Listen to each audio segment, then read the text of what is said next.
బాలకృష్ణ కొడుకు మోక్షజ్ఞ సినిమాల్లోకి వస్తారని ఎప్పటి నుంచో చెప్తూ వస్తున్నారు. కానీ ఎప్పుడు వస్తాడు, ఏ సినిమాలో వస్తాడు, హీరోగా ఎప్పుడు ఎంట్రీ ఇస్తాడు, ఎంత బడ్జెట్ లో సినిమా ఉంటుంది, ఏ దర్శకుడితో సినిమా తీస్తాడు, ఇలా ఎన్నో క్వశ్చన్స్ అయితే మనందరి మధ్యలో ఉన్నాయి. సో వీటన్నింటికి ఇప్పుడు ఫుల్ స్టాప్ పడిందనే చెప్పాలి. ఎట్టకేలకి మోక్షజ్ఞ ఇప్పుడు బోయపాటి శ్రీను దర్శకత్వంలో ఒక సినిమా తీయబోతున్నాడట. దానికి సంబంధించి ఇప్పుడు స్క్రిప్ట్ వర్క్ నడుస్తుందట.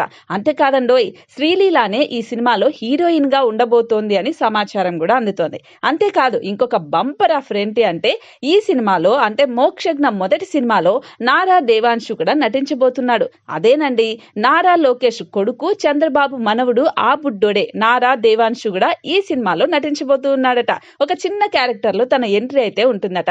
సో దీంట్లో మోక్షజ్ఞ మొదటి సినిమా, అందులోనూ బోయపాటి శ్రీను దర్శకత్వం, నారా దేవాంశు నటిస్తున్నాడు కాబట్టి ఖచ్చితంగా ఈ సినిమా బంపర్ ఆఫర్ అవుతుంది అని అందరూ అంటున్నారు. మరి చూడాలి ఈ సినిమా ఎలా ఉంటుందో.